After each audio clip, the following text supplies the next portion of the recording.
All right. Well, good afternoon, everyone. Welcome to today's Survivor Circle. My name is Becky Perkins. I'm the Survivor Support Specialist with Zero Abuse Project, and we're very pleased to welcome you today. Happy New Year if we haven't had you join us prior to now. We hope that your 2024 is off to a good start. Just a couple of brief announcements before we get started today. Everyone who is attending today, you are not able to share your video or your audio for kind of privacy safety reasons, but please do use the chat if you would like to ask a question or comment at any point today. Want to give a quick shout out to our funders. Survivor Space, including our Survivor Circle workshops, are funded by the Office for Victims of Crime. So we are grateful to them for their continued support. So our session today is being recorded, and the recording will be available on Survivor Space after the session today. So if you would like to watch it again or share it with someone that you know who couldn't attend today, please feel free to do that. And of course, if you need to step away today for any reason, your schedule, your self-care, feel free to do that, and you can come back to the recording to watch the rest of it later. So without further ado, I'm going to turn it over to our main presenter today, Kiesa Kay, who's going to talk with you about some wonderful poetry and introduce our guest speaker today. So welcome, everyone. Thank you so much, Becky. It's always such a pleasure to see you and to do this. And I'm so glad and grateful that everyone is here today. It means the world to me that you're here transforming trauma through creative self-expression. That's what it's all about. I've been thinking about it lately, and I think it's a form of emotional alchemy. You know, we're creating something new.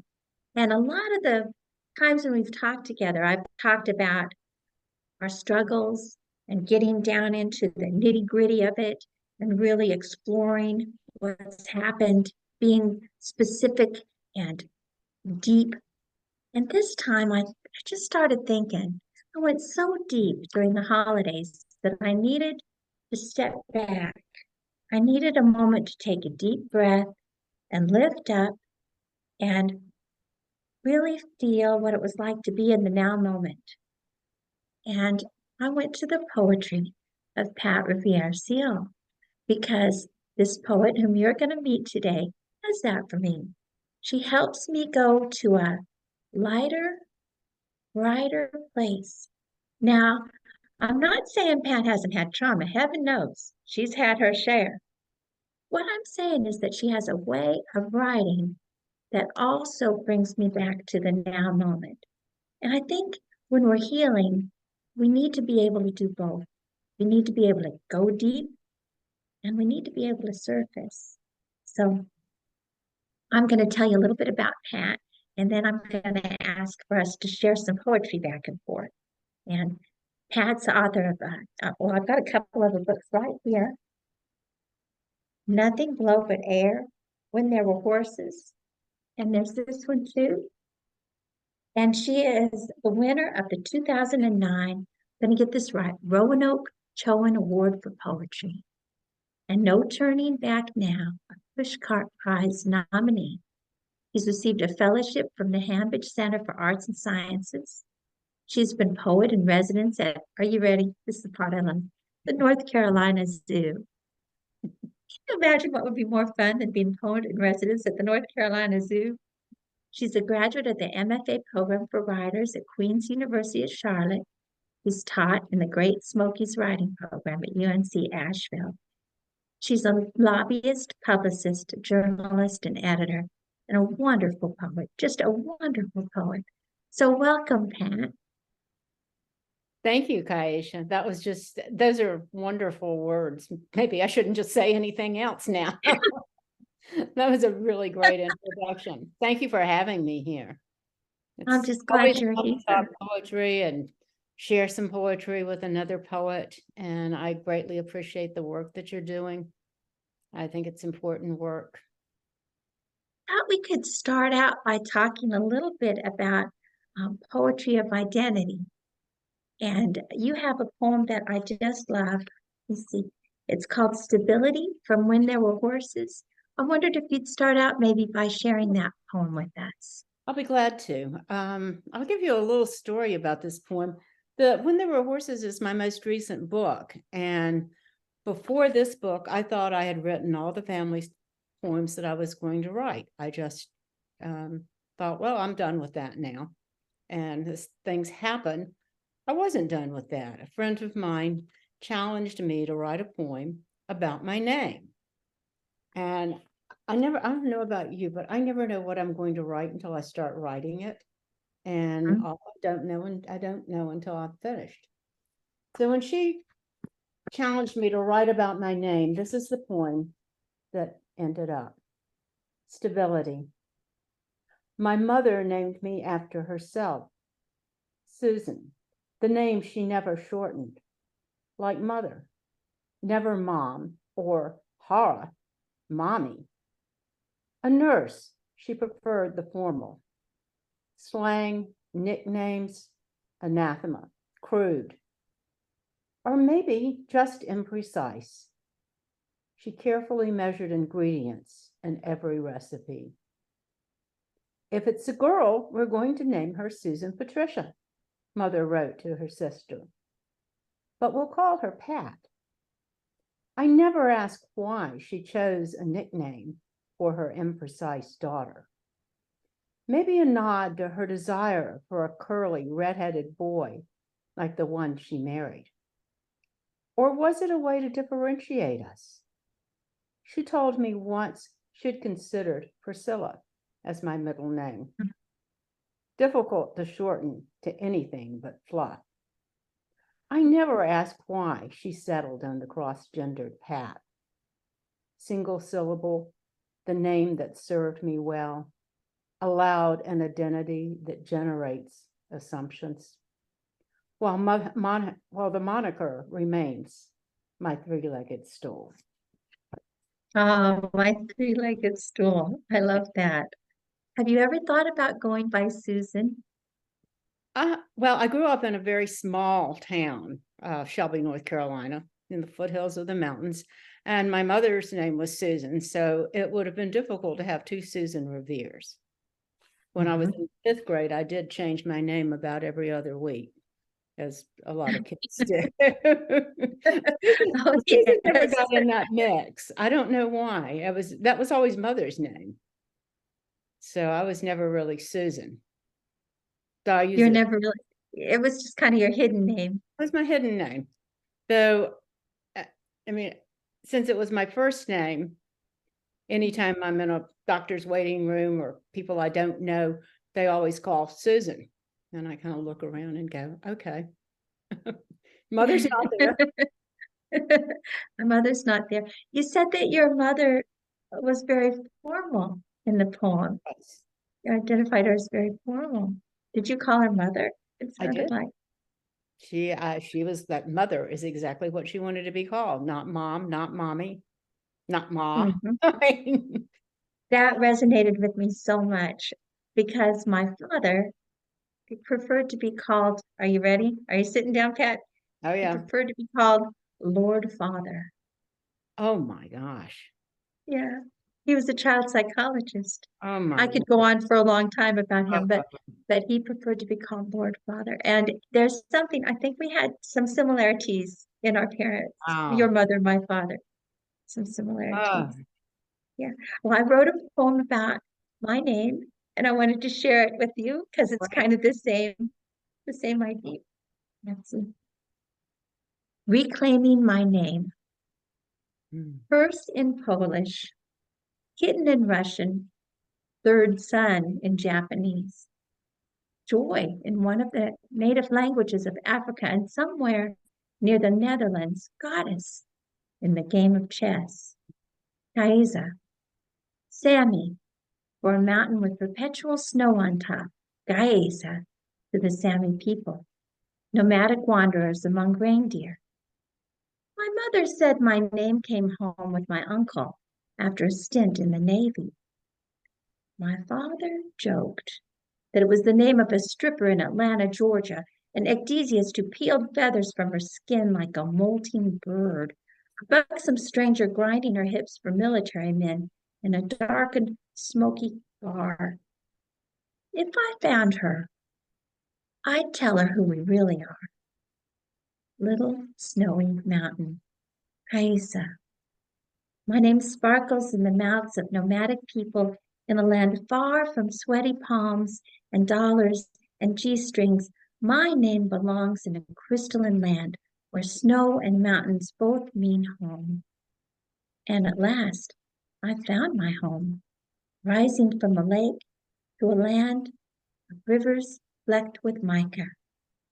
Now, my neighbor grinned when she first heard my name. She said, "We're never going to be able to say that. We'll call you Sky." And so Sky, I also became. There's a whole universe inside my name.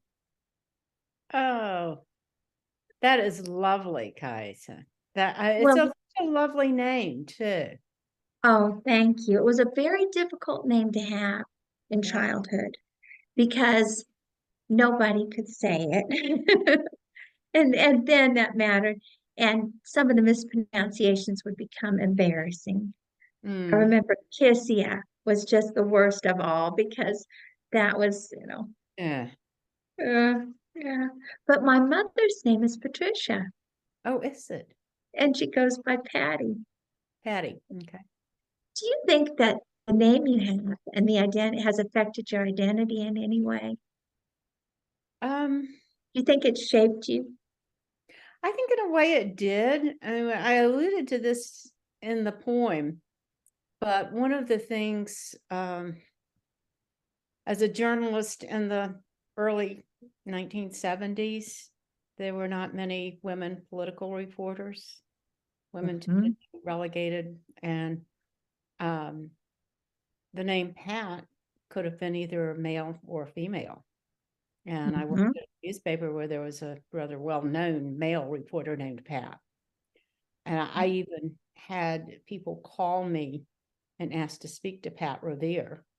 And I would say, speaking, and they would say, "No, we don't want to talk to his secretary. We want to talk to him." My word! Oh, oh, It that was just it was a hits different, it right was a where I different live. world then. It really was. Mhm. Thank goodness it's no longer quite that way. Not so much, not nearly so much. Do you Yeah. miss it? Do you miss being a reporter and a journalist? In a way, I miss it. Mostly, I do not miss it. I would not want to be a reporter or journalist today. Mm-hmm. Mostly, I don't miss it. There's some things I do miss, the camaraderie. I miss the going out chasing a story. Mm-hmm. I miss the press club parties. Where were you a reporter? A group of journalists together. Oh, it's just more fun. Yeah, yeah. Nice. Well, you're a runner now too, aren't you? I am. That's fabulous. I started running in the late 1980s, right after, yeah, right before my 40th birthday. Isn't it funny to have to say 20 and then a number? Yeah, I mean, 2024 seems so big to me. it does. But I'm really glad to have gotten here, but it just seems good. Well, you've got a poem about running that I just love. It's called Morning Run Through Oakwood. And I'm really hoping that you'll share that one with us. Oh, And maybe tell a little bit about what brought you to write it. It's delightful. well, this poem really kind of started when I was at a writing conference or in Raleigh, North Carolina, where I'd gone to school and gone to college in Raleigh, but I was back in 2023, I think, for a week-long conference at the Peace College campus, which was very close to the historic community of Oakwood, where I had lived when I was a student. And every morning I would get up and I would go out for a run, and I would run through Oakwood, and I would come back by the Krispy Kreme donut place, which is kind of famous, hot and ready sign, which I couldn't resist. And there would be several members from the workshop sitting in the donut shop. And of course, they would all say, come join us. And I would be dripping sweat and smelling like a goat. So I wasn't about to put myself in polite company. So I went back and started writing this poem. And this is, well, it's probably pretty autobiographical. And I named some real people in here who were kind of thrilled. They recognize themselves. Morning run through Oakwood. Everything has changed but the Krispy Kreme. 30 years on the same corner. The house gleams with fresh coats of high rent and gunmetal gray. The house I once rented has shed its aquamarine, now a sedentary stable. Its oak grove accents blend among the maize, supreme Bradley greens, the farewell blues. I too have cleaned up my act, traded cigarettes for running shoes, scared straight when Lynn Bias died. I've stayed drug-free. Harvey gave up his garden, moved in with his lover. No one noticed until the holiday home tour. About time, was all the neighborhood matriarch said. She'll outlive us all, except maybe the Civil War era oaks. No one left to verify their longevity. Seymour couldn't save himself, cashed in his life insurance, bought another 6 months, someone else's miracle cure. George didn't marry Carol. I did marry Steve and survived 4 years in New Jersey, another country. Now it's a new century, and the smell of melted sugar pulls me through the streets this pink gray morning. House cats on front porches stretch and yawn.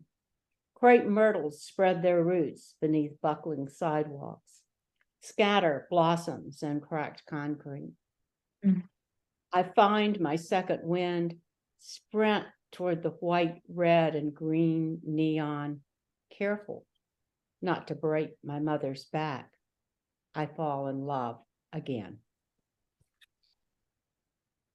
Careful not to break my mother's back. Yeah, Step on a crack, break your mother's back. exactly. Exactly. One of the things I love about that poem is the stream of consciousness and the way one thought leads to another to another. When you're running, does that happen? It does. I mean, I get running, I let my mind go out to play. People will see me running and see me going, making little things. They probably think I'm some escapee from a mental institution, seeing things. But what I'm really doing is counting syllables. Counting Now, Tell me more about that. a lot of poems start in my head when I'm running, and a lot of times if have been working and I get up to go for a run, I will find that I untangle something gnarly in the poem that I was working in that I had not been able to figure out. The conscious mind had not been able to figure out, but the running mind just kind of goes off on its own, takes a little vacation. Puts you in a different place. Yes. Yeah. I used to work at a place that was people who were in mental institutions would go into this place before they go into the community. And I have found that many times some of the most fabulous, fascinating, creative, imaginative spend a little time in one or another, because they've been trying to take care of their healing. Yeah. Trying to take care of their healing, feel a little better. A little better. So when you said that, I went, oh, I see. And then I thought, I know what you mean. I also know what you mean. I just absolutely love it that you're a runner. And where do you run in the South Toe area, or do you have a special place that you really like? I don't run in the South Toe area that much anymore. When I first moved here in the early 90s, I ran through some of the CeeLo lands. And for a while, this was a long time ago, I would run down Rock Creek Road, and there was a low water bridge. I would go across the bridge, And then I would run down 80 south past the Mount Mitchell golf course, down to the road, all the way out toward Black Mountain Campground. And if I was doing a long run, I'd run past Black Mountain, past the campground, all the way up to the Blue Ridge Parkway. That's a long run. It's a little more than 20 miles. Yeah, It's- not for the faint of heart. Now I'm usually do about 3 miles around town. We live just outside of town in a tiny, small subdivision where there's really not enough room to run here in the woods. So, and I like to see what's going on in town too. Rock Creek Road is great. I love that. I love that you were there. But it sounds like you were really into running. Now you're still into running, and it still does that special thing for you. It does. I like running trails. Mhm. I don't run trails by myself anymore. I mean, too many chances to trip over a root and lie there with a broken leg. Oh, yeah. Before anybody comes, because I don't run with a cell phone. I run with as little as possible. I mean, Well, you don't want the weight, right? You don't want any extra weight. the Yeah. part of the point of running is to just kind of get out and blend in with the environment and be a Mhm. part of my surroundings. Well, I have a little running poem to share back with you. And you're a runner too, aren't you? Well, I mean, I haven't had a very good Robin. He's become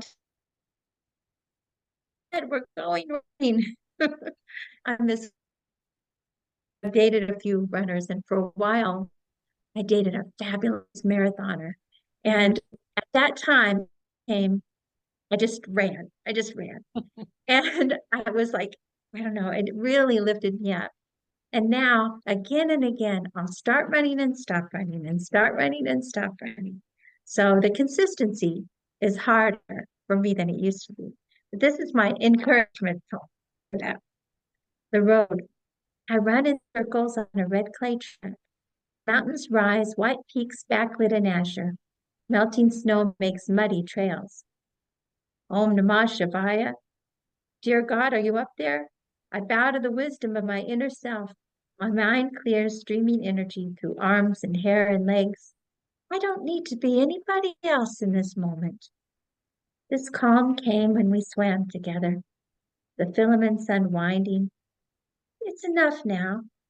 You gone, me in these mountains, running, new strength at my core, flowing silver to the surface.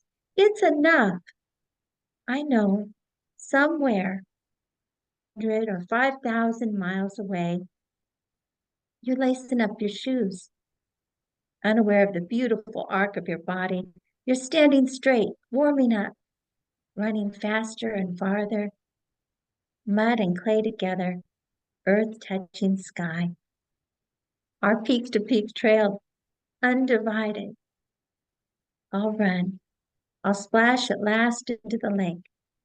I'm not afraid. I'm unafraid. Snakes in the lake, flotsam or ice making me too cold. I'm not afraid. I can run. I can be alone. Wow, that's beautiful, Kaisha. That's You're so kind. I something read about my poetry to you all day. and Thank you. you know, as I was listening to you, I was reminded of something that my landlady said when I first moved to Burnsville, way back in the early 90s. And she said, these mountains heal. They make no promises, but they heal. They really do. And they do. I saw that in your poem. Mhm. There's something splendid about running too, because when you're running, you don't have to run fast. You don't even have to run far, but the motion of your body will change the rhythm and energy of the way you're thinking about something. So if you start out miserable, you won't end up that way, ever. No. And I don't think it's endorphins. I think it's something deeper, you know? Right. I mean, it is. It took a long time for me to get to the endorphins. Yeah, friends said if endorphins were illegal, I would have been locked in prison for the rest of my life. But thank goodness they weren't at that rate. You know, I'm thinking now about a man I met. My friend who was a marathoner took me with him to Beijing. We went to the Beijing Marathon, and I met a man there who he ran 100 miles at a time. One of those ultra marathoners. And I said, "How can you do it?" And he said, "Well, I started running because I wanted to drink. I really wanted to drink. I wanted to drink. I would run." And that's how he became an ultra marathoner. Yeah, and he said he would run until he didn't want to drink or until he was too exhausted. Yeah, And I switching addictions to something like that is not a bad idea. no, it's not. I mean, I started running after I stopped smoking cigarettes. And Mhm. also after the little gym I belonged to canceled the real early morning aerobics class. And I needed something to get me awake. For me now, I run less and I do yoga more. But yoga does not give you the same surge. It just doesn't. I mean, it's good, but it doesn't. It's a different kind. Goes to a different place, I think. That's true. I mean, I do yoga too, and it has a way of calming me more. Running is both calming and energizing, if that makes any sense. Exactly does. And it's funny how these kinds of things, getting your body moving in any way, really helps your writing. It It really does. helps you feel like writing. It sounds counterintuitive because you wouldn't think they're part and parcel of the same thing. But they do. And what I love to do now is dance. Now that it's kind of cold, I'll turn on the music and I'll dance. I got that from my mother. She's a great dancer. All the women on that side of the family uh, are great dancers. And so it feels a little silly. I have no idea why I'm telling you this, except that it feeds the writing. Yeah. It opens up a new door into the self in a different way. Now, the next poem I have down here, and it kind of goes with the writing in a way, is your poem, Five Smooth Stones. It's in Nothing Below. Oh, yes. Yeah. And I realize I'm just asking you to read and read and read, but would you Oh, would you mind sharing it? You no, don't I mind. love reading. So I'm very happy to do this. And this is another one of those South Toe poems. And there was a woman who moved from here for some time ago named Barbara Lang. And she used to have Sunday afternoon salons at her house where she would invite an artist or writer to be the initial presenter. And then we would all share something creative that we were doing and then share a potluck. Oh, lovely. And it became one of the highlight of my week was the Sunday afternoon salons all that years ago. And this poem came out of that years after the salons. 5 smooth stones and 1 rough rock, like journal entries from places I've been. The largest black volcanic, 3 shaded gray, pencil lead, charcoal, greenish lichen. The smallest shaped like a butterfly wing, chosen from a bowl of stones. I wanted the brilliant turquoise, but my hand found the earthy one. And this last ragged brown rock, not even whole, one side chipped like those my hoe unearths. This is the rock from Laughing Heart Lodge, where Barbara gathered us in, gave us stones she had chosen from her yard, where white chickens murmured to themselves, a strange language that floated through open windows like a mantra, like a blessing. This is the rock Barbara painted with a bright red heart, signed her name on the other side, the date below now indecipherable. but specks of mica still glimmer like stars to guide me home. Specks of mica still glimmer like stars to guide me home. I love that line. Thank you. And now you know Rock Creek Road. Have I- you ever been there during the full moonlight and seen the way the light glimmers off? You know, down, I don't know how to explain it, but it's that swinging bridge. That was close to And my house. there you And- go. And then there's all this mica in the Mhm. banks, and it's just like it's alive. Oh, it is. The farmhouse that I lived in there, the windows were almost level with the ground. And on nights of a full moon, the moonlight would just fill the room. It would wake me up. And of course, I would have to go outside and either dance or lie in the grass and just enjoy the moonlight. Oh yes, the moon bath Yeah. or moon dance. There's something about being lunar powered. Yeah. It's a great force. Now Well, I just have to ask, do you collect rocks? no, I don't. I did a little bit for a while. I thought they were interesting. Every once in a while, I will find a rock that I really like and I will pick it up. There's one on my kitchen window now that I got it out of from our gravel drive. And it's about not big, small rock, but it's got flecks of mica and it looks almost volcanic. It's not a volcanic rock, obvious here, but I will keep them and then let them go. I don't collect anything anymore except memories. Oh, I love that I don't collect anything anymore except memories. And it is like that. If you pick up a rock and you keep it, it's just for a while and then you put it back or you let it go into the earth where it belongs. And let somebody else, if they want to keep it, they can have it for a while.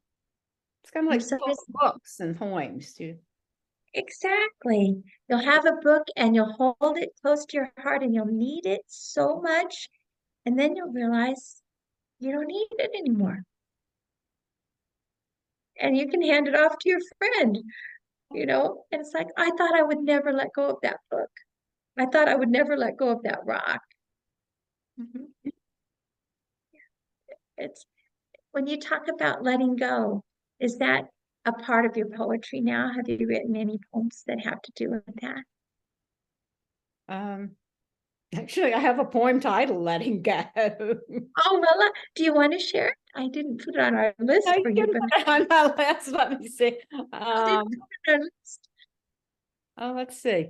I could share that one. It's yeah, I find the older I get, the more I find myself letting go of a lot of things. Hmm. Not enough bad habits, not enough bad thoughts, but I'm working on it. This letting go is one that started out as a sonnet. I Oh, was recovering from an appendectomy and I couldn't write. I didn't feel like writing. I didn't feel like doing anything, but I thought, well, I can count. I can count syllables. I can count iambic pentameter. So I started writing sonnets and they were all pretty awful. So this is a failed sonnet. Letting go. Today, the trees release their leaves. The wind, a breath that calls the colors down to earth. Wild dance with crimson, gold, and brown. Aloft in death. Unfurling flaming fields and forest floor. If I could hurl myself like this into each ending, long for nothing, sure or safe, descend, a woman trusting the fall, I'd release all claim to expectation, breathe the air of possibility, find beginnings everywhere. I'd settle down to loamy earth long enough to nourish what waits, growing still in the summons from a savage world.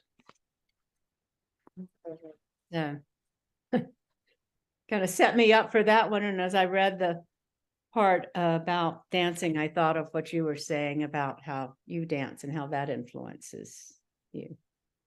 Mhm. I love to dance. Absolutely love to dance. And I've been thinking more and more about letting go. I heard of something called Swedish death cleaning, where you're supposed to clean your house and let go of all the things that you wouldn't want anyone to come and find afterwards, or whatever. And you let go of all the things that you don't think you'll read again, or that you don't think that you'll wear again, because you've just been holding on to them. And it's time for their energy to go to the next person, the next place, the next thing. And the idea that I've reached a point in life where I'm really not going to have time to reread all the books on my bookshelf. Yeah. I mean, if I reread all the books on my bookshelves, I wouldn't have time for the rest of my life. And so it gives me pause because I've kept them because they're my buddies. And maybe it's time. I know it's time to let go. And there's that Marie Kondo thing where she says to Oh, hold yeah. something, and if it sparks joy, you keep it, and if it doesn't, everything sparks joy if you let it. Well, most everything. Well, that's true. That's absolutely true. Most everything. You have a poem called Oli's Pond that I really am hoping you will share. Let's see. It's in the horses book. Oh, yes, here it is. This is, yeah, it kind of follows the other one. Ollie's Pond. The sky's an aching canvas, seamless like our walking meditation. October's morning chill enough for zip jackets as we amble down the dirt road into the woods. We stop to explore a bog, marvel at the life we cannot name. By lunchtime, when we unwrap sandwiches, feast on apples from Arbuckle's orchard, we're wearing short sleeves, sweat beading above our lips. Mid-afternoon, we reach the pond, our bodies baked in heat. We shed our clothes, swim naked, the water still summer warm, leaves above already turned to rust. When we reach the deep middle, we float on our backs, dip handfuls of water, splash our faces, each other, talk of nothing I can remember. Sunlight and shadows shift across our liquid bodies, playing hide and seek.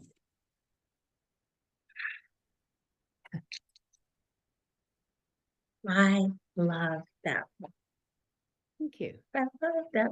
I grew up by a lake, Gardner Oh, Lake, in Gardner Lake, Kansas. And at night I would listen. I slept outside whenever possible and swimming in the lake. And you said something. Now, what was the line? Liquid. What was that line? It said that I should have it in front of me. liquid. It, the, it just, it was like you were not just swimming in the water, you were of the water. Sunlight and shadows shift across our liquid bodies. Our That's bodies. it. Our That's bodies. it. That's it. And I thought of the idea of a body of water and of your body being liquid body. It felt like the perfect connection of those two things. Perfect. And I could just feel reading that poem the first time, especially, I just felt like, yes, yes, I wanted to be there. I wanted to be jumping in that water. And I thought, she knows exactly what that feels like. I did. Exactly. Yeah, that's beautiful. Yeah, And it makes me want to go to Oli's Pond as soon as there's no ice on the ground. well, August is probably the best time to go swimming there. Well, with a name like Revere, I'm drawn to water, river and French, and I'm a water baby. And my parents used to say I was probably half fish. If there was water, I was in it, whether it was a mud puddle or a swimming pool or a lake or a river or the ocean. Yeah. About Like water, running that's water. You just need it. My cousins used to laugh. One time at Thanksgiving, I just pulled up all my clothes and leaped into the lake and started swimming. And they're like, again, and everybody was surprised. It was like, there she goes again. There's a body of water. I just can't understand why anybody would stay out of it I can't unless either. it's too cold. Mhm. When you're writing a poem like that, it has so much sensory attraction. It's just so full in that way. How much crafting do you do with your poetry? I mean, you're talking about counting the syllables. How much do you do to change it or shape it? A lot. Yeah. Tell me something about your part because I'm the complete opposite. I write it, it's good. I might change a couple words, it's done, it's out of me. So tell me more about your process. My process is I like to write with pen and paper first, and I'll get something on paper and write a first draft until I feel like it's something that I can type into the computer and can put on a little more permanent place and craft it. And then I will usually work on it 2 or 3 times and go back 2 or 3 revisions. Then I'll print it out and I will read it aloud. And then I'll make a few changes there. And then I'll put it away for a day or 2 or maybe longer. And I'll go back to it because I found I I don't always write a good poem the first time. I don't always write a good poem the 20th or 50th time. And people say, what kind of poetry do you write? And my answer is a lot of really bad poetry and some pretty good poetry. And occasionally I get lucky and hit a home run. But Now, when you that's when you my teach when usual you process. are there any specific things you teach writing? You've taught writing at the Great Smokies program, and you've done a lot of this. Is there anything that you want to make sure that our group here knows that's something that you would like to tell every writer? Is there any special message or One of the things I always told my class at the very beginning of each class was that there are 2 things that I cannot teach you, that nobody can teach you.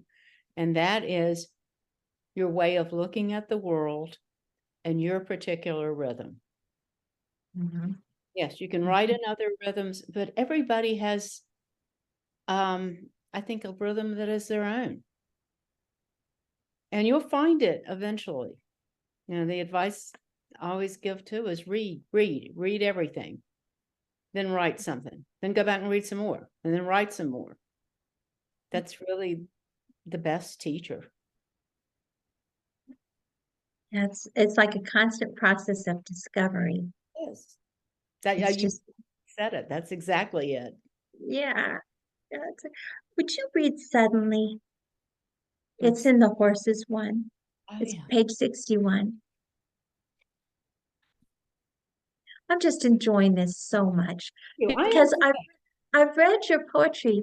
I mean, over and over and over, I've read your poetry. And I might let go of some of my books. I will let go of my books, but I will not let go of a book of poetry under any circumstances.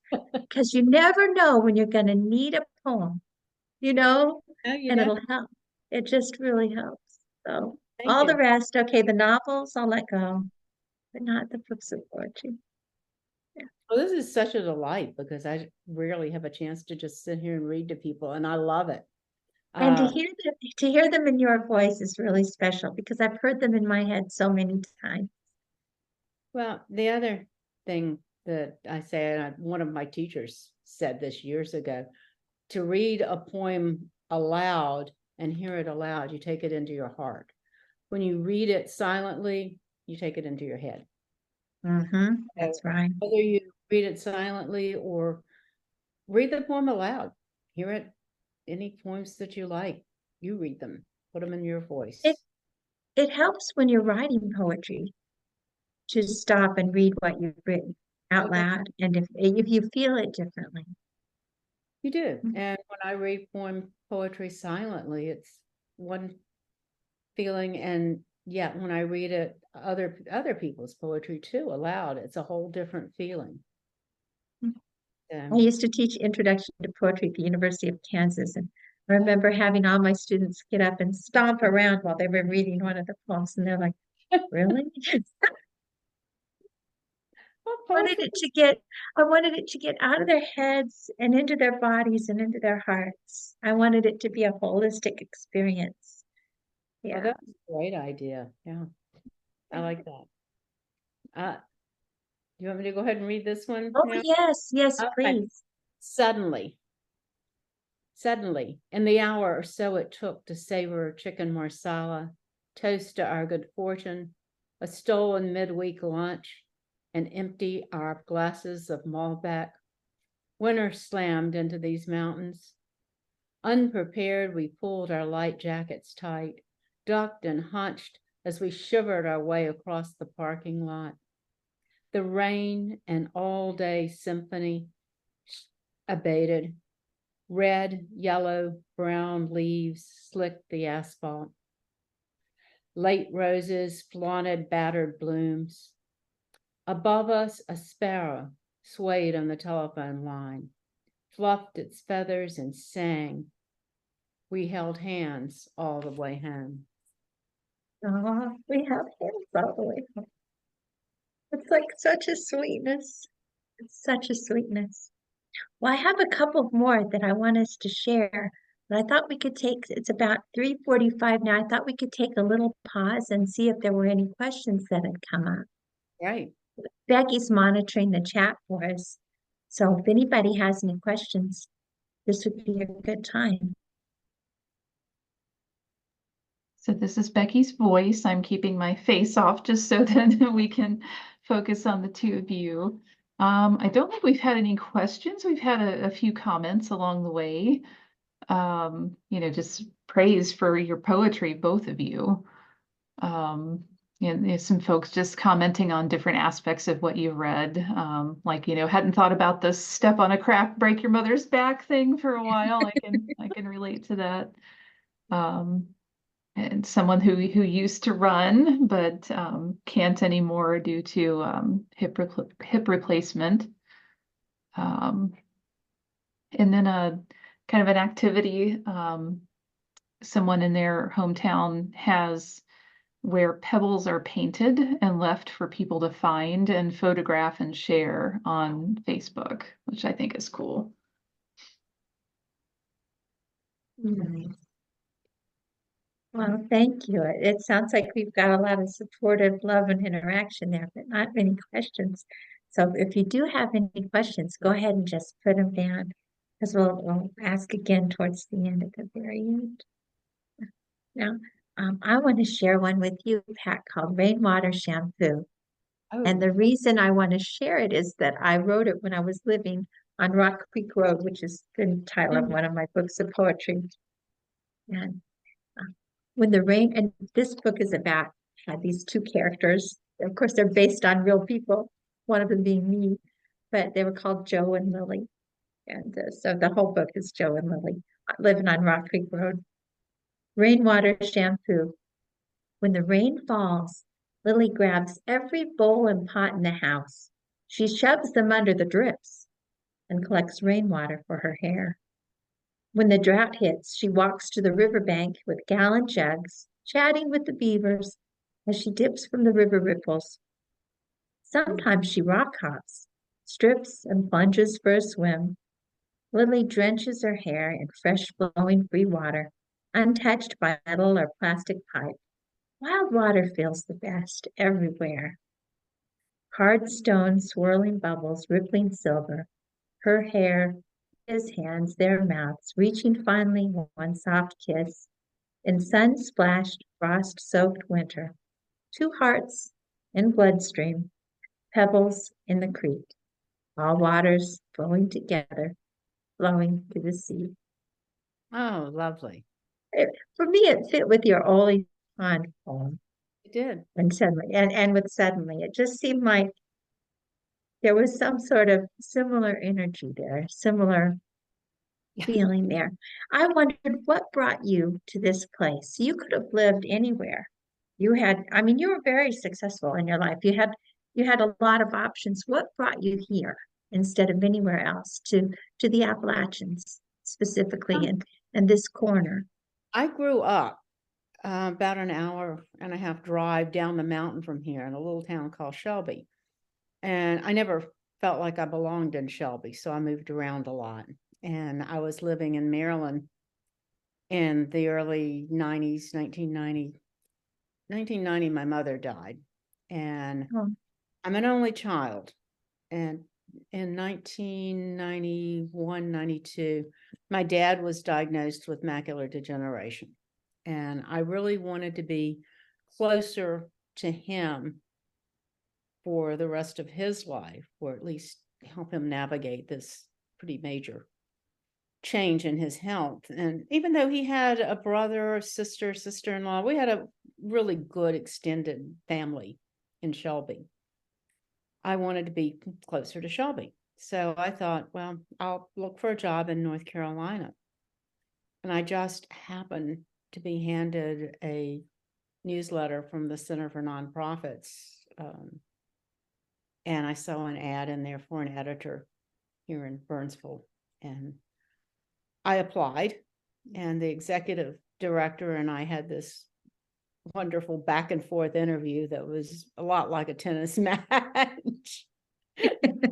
And we really hit it off. And next 2 days later, he called and offered me the job and said, you know, it doesn't pay much, but we've got an old farmhouse for you to live in. And I thought, okay, I can do that.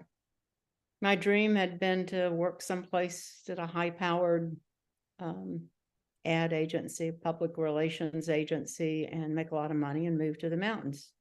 So I just skipped the make a lot of money business and just moved to the mountains. Just skip that part and went right ahead to the good part. Got right to the good part. I'd already had the 4-wheel drive truck. I had 2 cats, so I just packed the cats and packed the truck, and off I went. There's something about a pickup truck, isn't there? There is. I love my pickup truck. I just got a pickup truck, and I've wanted one for years. I just got it. And when I'm in that pickup truck, I have a sense of personal power that I do not get at any other point in time in my life. I get into that pickup truck and I drop 20 pounds in 20 years like that. Then I get out and I'm still me, but while I'm in there, it's different. I just feel like a different version of myself. I don't know what it is. I didn't know it would feel that good, you know.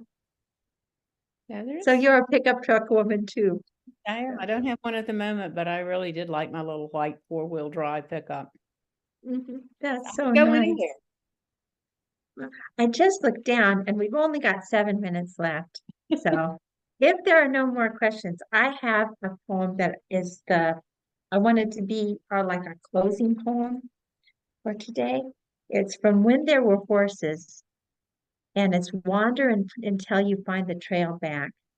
And I just thought that would be the perfect last poem. So before we get to that one, is there any poem that you really, really want to share that you'd like to read today that we haven't gotten to? Well, I think I've taken up a lot of time with a lot of poems. If there's one that you want to read before I read this one, go right ahead. Well, I've been terribly directed. That's the thing. I know that I've been terribly directed. It's like, I want to hear this one. I want to hear that one. Like a little kid with their favorite thing. I have one that's not very cheerful, but it is a little bit. And I'll tell you about it. It's called Dappled, and it's from Rock Creek Road.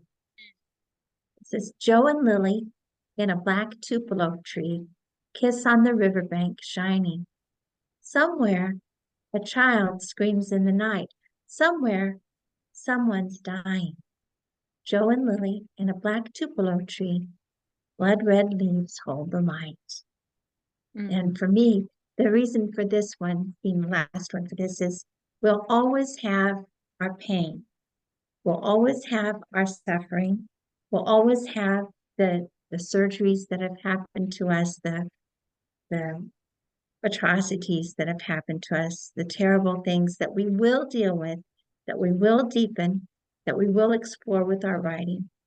And yet we'll also have riverbanks and kisses and shining and black tupelo trees. And it's so important for me as a survivor of all kinds of things, of a major trauma. It's so important not to ignore that trauma, not to shove it aside. When it's there, I go through it. I don't dodge it. And yet at the same time, it's so important to give myself those moments of real peace. And that's one of the challenges. When you know the depth of human pain in a certain way, when you know how terrifying looking right at your own death can be, when you've seen that other side, to be able to know that it's there and laugh anyway, to know that it's there and dance anyway, to know that it's there and really cherish every minute that you are swimming. Mm. You know, I think we have to do both. Yeah. So I wanted to share that. That was my last one. And Ah, if you've not got any others that you really want to do, my one for you is wander until you find the trail back. I love this poem. I just, thank you. It's a happier poem to end, Mhm. or it's a more, I guess it's a more optimistic poem. Mhm. Wander until you find the trail back. How insistent the world wakes you. Daylight pushes through dense blinds. A one-note bird insists on an answer. Always the same pulsing, waking, wanting to know what next. How to parse a life caught in mid-flight, the light a web woven in the night. All the things we never talk about. We let the stories we tell ourselves define us. What would we be without the myth? Desire contains ire. D as in deconstruct. Dismantle the dire. Desire nothing. Construct your own lifeline. Getting lost may be the last best thing that ever happens.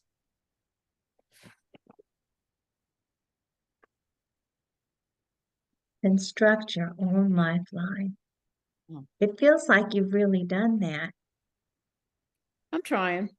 It's Yeah. always a work in progress, like everybody. And can you tell me about a time when getting lost was the last best thing that ever happened? And I'll tell you first, I was with a friend and we were lost. We were terribly lost. And he looked over at me and he said, "You know, I'd rather be lost with you than found with anybody else." Oh, He's passed away now, but it always meant so much to me. what Just the idea. a beautiful thing to say. I was hmm. Getting lost may be the last best thing that ever happens. It's so true. It is. It really is. I mean, there's a place in eastern North Carolina, trails, woodland trails, longleaf pines, sandy trails that I go, and I frequently get lost there, but I never think of myself as lost. It's just I don't always know exactly where I am. Mhm. And it's my mind is able to wander, and it's I don't know that there's any one time where getting lost was the best thing that happened. Maybe in Cancun and in the jungle Mhm. where there were supposed to be wild monkeys. Nice. I didn't see You any have, monkeys. There's just the two of us with no map. ah, you have had an adventurous life. Well, it's it's life. I haven't That's missed a right. lot. Mhm. It's life. That's right. Wander until you find the trail back. For me, one of the things that that poem feels like in my heart is that you don't always have to know where you're going to get to where you belong.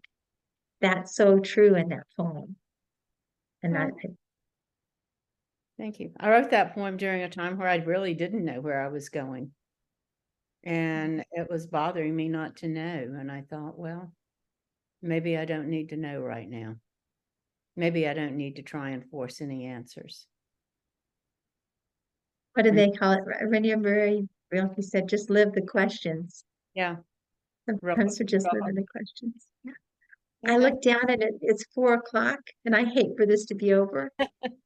And I really want to thank everyone who spent this hour with us. It's been delightful.